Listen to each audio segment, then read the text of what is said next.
Hey guys, Aaron here. Coming at you today with a wristwatch collection update. Over the past year or so, have been getting progressively more into watches as opposed to really the rest of EDC gear. I still carry a knife, still carry a flashlight, and all those things, but the timepieces have really been what have been grabbing me recently, and what I've been spending most of my time researching and spending my money on. So I've got a decent little collection going on here, and I figured that I would just sort of go through one by one. I'm going to try really hard not to turn this into a review of each one, but we'll see how well that goes. And I don't know, it'll be interesting. I have sort of unintentionally become a vintage watch collector. I don't really know how that happened, but it's what's going on, and I'm okay with it. So let's start with the modern watches. Let's see. First up is my Seiko Marine Master 300, the SBDX017. This is the Diashield model with the upgraded loom. Monaco case, so it's a solid case and there's no case back. Really, really nice piece. I've always been a fan of the Marine Masters. You know, they come in new at about 1800, 18 and a half. And I've just always thought that they were a really great, robust dive watch that you could have, um, built to a quality similar to Swiss manufacturing at a lower price point. So it's got a great bezel on here. The loom on it is some of the best I've seen, and the Diashield really repels a lot of wear. So the Marine Master 300 is sort of my Thule dive watch. Next up is kind of the capstone of my collection, the pinnacle, my Grand Seiko GMT. This is the SBGE001, and this is a spring drive. So you'll notice the smoothness of the second hand and the power reserve indicator. You actually can, let me unscrew the crown, and I'll move the minute hand so you can actually see. You can wind this watch up and see the power indicator fill up. It's really cool. Unparalleled accuracy. I've told a lot of people who've asked me about this watch. It is subjectively as nice as Omega Rolex and whatnot. It is quantifiably more accurate. The spring drive is really quite a feat of engineering, and this watch is excellent. With the, you can see, hey, the mirror polishing and the brushing and all that things, the sapphire on the bezel and the crystal, just a great piece, great to look at, fun to wear, and it's understated while still being high class. So the Grand Seiko GMT. Oh, this strap. This is a Greg Stevens Designs GSD leather strap. I'll link him in the description. Greg is a buddy. He makes an incredible leather strap, and it rides well on this watch. So, those are the only two modern watches that I have. Let's get into the vintage watches. This here is an Omega F300 Seamaster. It's the chronometer version. This is the electric tuning fork movement that Omega used for a while. This is one of the newer vintage watches that I've gotten. You can see the crystal's got some wear on it there, and there's a chip over here. So I'm looking to get this crystal replaced. But it's the original bracelet with the stamped clasp. Just big enough to fit me. It's kind of cool, and it's got this radial brushing along the edge there and all those things. Shrouded lugs, 41 millimeters, and I mean extremely accurate. It is it's a tuning fork movement, so it's always on time. It runs off of a battery, and it's got a little bit of a hum. I'm going to put it up to the microphone.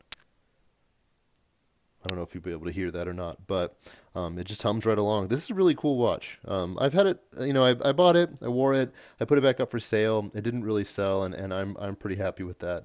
I'm happy to keep it. I like these kind of short, stubby little hands and the applied Omega indice at noon and everything. It's a cool watch. Be happy to keep it. I'm not sad that I didn't sell it. So that is the F300. Next is, I'll do the watch I'm wearing. This is the Bulova Oceanographer Snorkel. Really cool piece. I call it the Devil Diver because you can see that it has 666 feet depth protection or depth resistance there. Um, this is a mint acrylic crystal on there with a cyclops for the date. I think it's cool that it's got a cyclops. I've always liked that on Rolexes and on the Explorer that I wore for a while. It had a cyclops, and I think it's cool that you have that on one of these vintage pieces.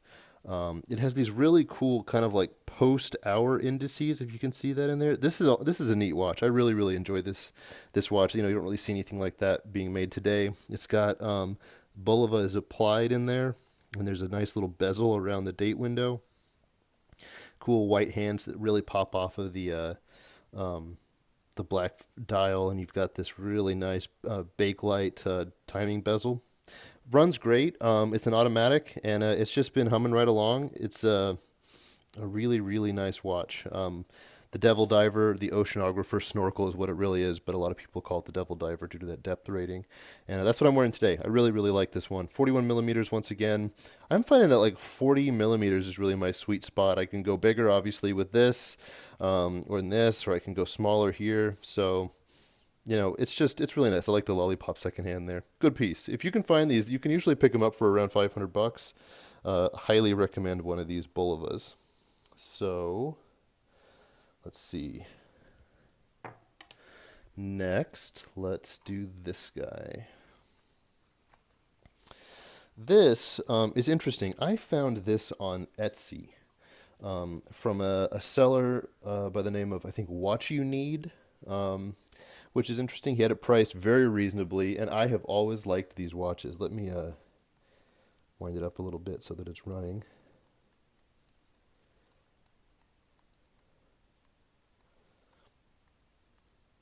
Okay. This is a TwoSoStar Chronograph. This is running the Valjoux 7733 movement. And these are super cool with this like pillowcase, a really robust, easy to have serviced, commonly occurring chronograph movement. I mean, the Valjoux is just a workhorse. And you have a minute counter at 3, and the second hand is 6. You've got this really cool skinny second chrono hand. Just a great watch. 20 millimeter lug, so it wears a big modern strap on it. Just a cool case. It loves this NATO hand wind movement. Just I really like this watch. They make a larger version that has I forget the reference, but it's the Valjoux with the 6 o'clock date. And I'm currently looking to get one of those. I have a couple vintage dealers trying to find one for me, but I really like this watch. I've been developing a thing, apparently, kind of like I've been developing a vintage watch collection. I've been developing a thing for vintage chronographs. I think they're some of the coolest watches out there. So this is the Tissot Sea Star. Big fan of this. Really neat piece. And last up for today is a special piece for me, largely because of the story behind where and why, and I guess how I bought it. But this is a Autrix chronograph right here. It is a solid 18 karat gold case with a Lamonda, I think, movement, 148 movement. I'm going to forget the movement. I'll put it down in the notes. But my wife and I recently took a vacation to Rome, and we spent some time while we were there. There's lots of horology shops as you walk around. There are just watch shops there. And I would duck into them from time to time, and a lot of them were selling modern Tissot, modern Hamilton, stuff like that. But I found two watch shops that specialized in vintage timepieces. And the first one that I found had this one sitting under their counter, along with some vintage Tudors and Omegas, and I looked at all of those too. But this was just such a cool chronograph. It's 38 millimeters. It wears really well. It is solid gold case, and it had been serviced. And actually, this watch shop in Italy had a timekeeping machine, so I could put it on there, see how the movement was running. It was really a great experience. and it's a great memento of that vacation for me. And it's a special time. We don't travel internationally a whole lot, so it was pretty cool.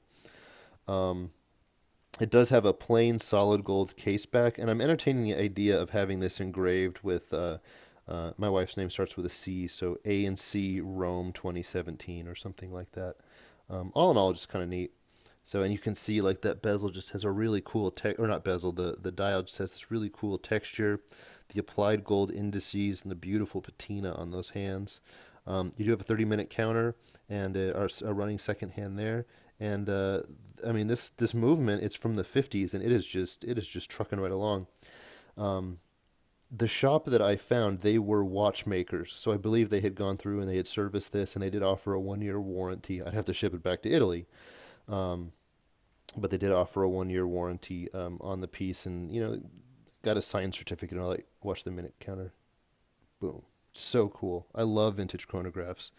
Um, and the one thing they told me is, especially with a watch at this age, obviously, like it doesn't even have like the facade of depth resistance, but just as you are operating the mechanism, just to be gentle and don't wind it super fast, don't really crank on the crown and all those things, and it should run well for a long time. And that's sort of true with all of these older pieces is like as you're interacting with the watches and as you're using them, don't just manhandle them as you're working with them, and they should run for a very long time. I mean, these are all reliable movements that have proven track records over the last 5, 6, 7 decades, and they're just trucking right along. But I just think they're so cool. I mean, they don't make watches like this anymore. Obviously, like they trended bigger, and the styles change. But there's something so cool about these vintage pieces. And I mean, even today, like I'm showing you this collection, but I'm waiting for an Omega Geneve dynamic, which is that oval case, the blue face with the blue second hand, and um, that'll be a cool piece to add to this also. It'll pair with this as another Omega, and it's going to be it's not really a dive watch, but it's not a chronograph. It'll be a neat piece. So yeah, there's some other modern watches out there that I want to get. I'm very much still a fan of modern timepieces as well, but this is kind of where the collection sits currently. And I mean, always subject to change. Any of these could be sold or traded or anything tomorrow, but this is where it's at now. I just figured I would bring you guys through it. So thanks a lot. I'm really looking forward to your comments, and I really appreciate you following my channel and watching. All right, guys. See you later.